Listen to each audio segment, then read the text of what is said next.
Salut les amis, déjà de retour pour un 4x4 explosif en mode confinement. Là, je suis en peignoir toute la journée, avec une barbe de 15 cm et je sais même plus où est ma douche. Ça grince un peu, mais bon, on s'y fait, hein. J'adore cette vie. Je vais vous dire franchement, faut pas me confiner. J'ai les yeux qui traînent beaucoup trop. Du coup, je scrute, je fouine et forcément, je trouve ma victime. Donc accroche-toi, ça va aller vite, hein. Prends pas de stylo, de toute façon, t'auras pas le temps. Je vous l'annonce d'emblée, ma victime, c'est Karine Lacombe. On y viendra au moment opportun. T'inquiète pas, on va s'occuper de toi, Karine. Bref, commençons par le commencement, et ça commence très mal. Le Premier ministre Édouard Philippe et le ministre de la Santé Olivier Véran ont signé le jeudi 26 mars un décret autorisant la prescription de plusieurs molécules contre le Covid-19. Ce décret autorise notamment la prescription de Plaquenil, l'un des médicaments à base d'hydroxychloroquine, mais aussi du médicament Caletra, avec l'association de l'opinavir-ritonavir. Là tu te dis, qu'est-ce que tu nous fais chez Marcel? Tu vois bien qu'Edouard et Olive autorisent l'hydroxychloroquine.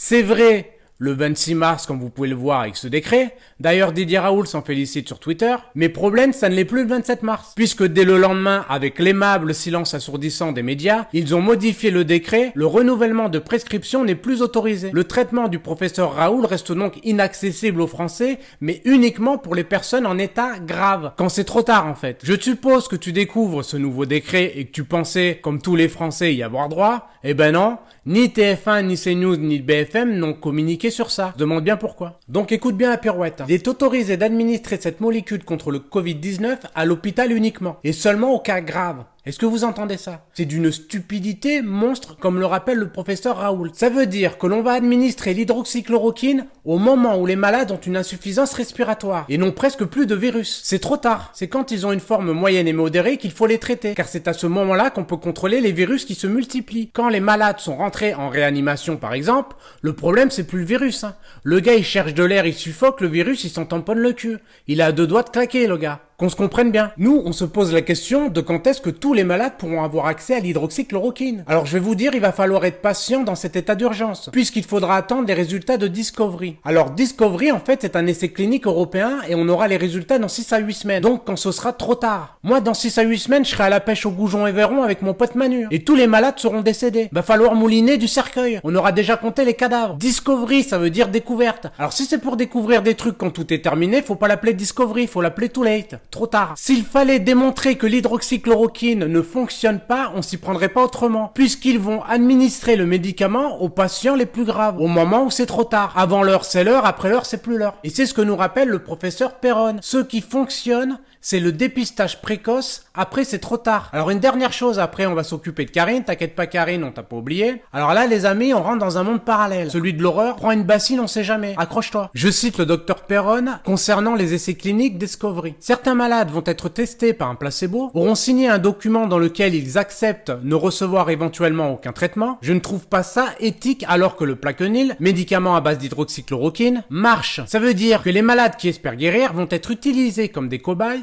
et on donnera à une partie des malades un placebo et à l'autre le médicament. Donc, terminer les lapins, les rats, les souris de laboratoire, c'est au tour des êtres humains. Est-ce que vous vous rendez compte de la gravité de ce que je suis en train de vous raconter? C'est très grave. Mais c'est pas fini, j'en ai encore dans le tiroir. Alors là, il se passe une chose incroyable. On voit apparaître partout une certaine Karine Lacombe. Du jour au lendemain, elle squatte tous les plateaux et toutes les radios pour discréditer Raoult. L'autre, tu l'entends piailler, mais on sait pas qui c'est. Mais bougez pas, on va lui faire son CV. La Karine, elle est chef de service des maladies infectieuses à l'hôpital Saint-Antoine à Paris, mais aussi chercheuse à l'INSERM, dont Yves Lévy était président et mari d'Agnès Buzyn, ancienne ministre de la Santé, concurrent direct de l'IHU à Marseille de Didier Raoult. Mais quand on cherche son nom dans Esperscape, alors que le professeur Raoult est classé premier chercheur mondial pour les maladies infectieuses, elle n'y figure même pas. Néant la Karine. Alors je sais pas ce qu'elle cherche, mais en tout cas elle le trouve pas, ça c'est sûr.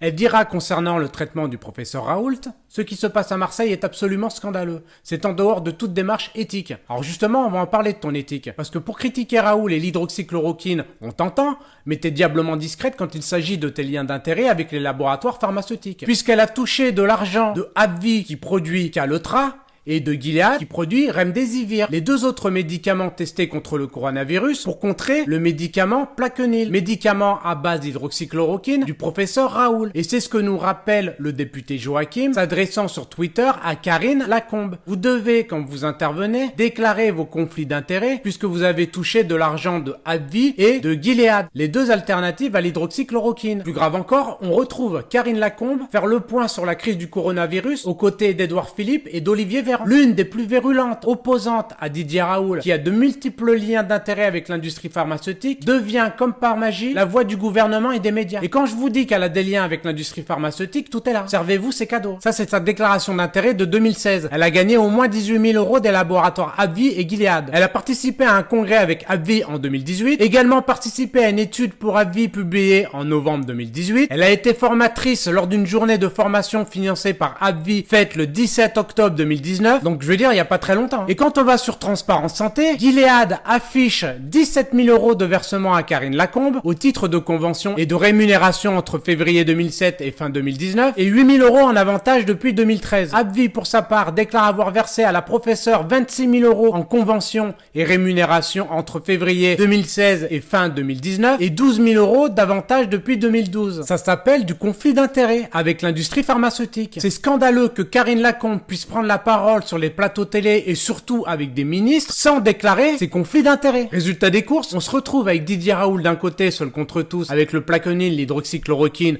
au prix de 4,17 € et en complément, l'azithromycine au prix de 7,68 €, ce qui fait un total de 11,85 €. Et de l'autre, on a Karine Lacombe avec le Calotra au prix de 109,04 € la boîte de 60 et 433,72 € la boîte de 120. Alors, ne me demandez pas pourquoi la boîte de 60 pour arriver à 120 se retrouve quadruplée pour arriver au prix de 433,72 €. Pognon, pognon, pognon. Et comme ça va être remboursé à 100%, c'est jackpot. Mais je rappelle quand même qu'on est face à des malades, pas des tirelires. Et pour ajouter à la malhonnêteté, écoutez bien l'horreur, le lopinavir et le ritonavir, en plus d'être des noms imprononçables, ils sont aussi efficaces que valent au gouvernement. Tu prends 2 fraises Tagada, tu les bouffes, c'est la même chose. Mais maintenant que Karine Lacombe est grillée, puisque bon, ça parle beaucoup sur les réseaux sociaux, son compte Twitter a disparu, sa page Facebook a pris la tangente et sa page Wikipédia a déserté. Tout a été supprimé. Que les médias s'intéressent à ce fait étrange. Il y a matière à se poser des questions tout de même. Demandez-vous comment se fait-il qu'on mette autant de temps à balancer l'hydroxychloroquine aux malades du coronavirus, alors que c'est utilisé en ce moment même et depuis un bail aux États-Unis, la Chine, la Corée, l'Inde, l'Italie, l'Iran, les Pays-Bas, la Belgique, le Maroc ou l'Algérie. Ils sont en train de diaboliser le professeur Raoult avec des études bidons pour une guerre avec Gilead et AbbVie et à la fin, ils vont nous pondre un vaccin. Je vais vous dire franchement, je fais tout pour pas tomber dans le complotisme. Mais ce gouvernement dépasse mes compétences. Je suis même pas à la hauteur. Ils vont trop vite les mecs. J'ai même pas le temps d'imaginer un complot que c'est déjà en œuvre. C'est quand même incroyable cette histoire. Cachez-vous bordel de merde. Faites ça en douce. Me servez pas la soupe sur un plateau. Bref, voilà les amis, je voulais absolument vous alerter sur ça. Je rappelle aussi, et je peux vous assurer, que si demain on nous met entre les mains un coronavirus 2, le retour est bien plus puissant, on est foutu. On est préparé de rien. L'industrie pharmaceutique pense d'abord à vendre son cacheton. Donc nos gamins sont en grand danger dans ce pays, la France. Je pense que le coronavirus est un avertissement que tous les Français devraient prendre au sérieux. Sinon, on crèvera tous comme des merdes. Et ça, je vous le garantis sur facture. Va bien falloir que ça change cette histoire. Allez, salut les confinés. N'oubliez pas que si vous regardez cette vidéo, vous ne pourrez plus ignorer la vérité. Et ça, c'est déjà pas mal. Allez, à ciao.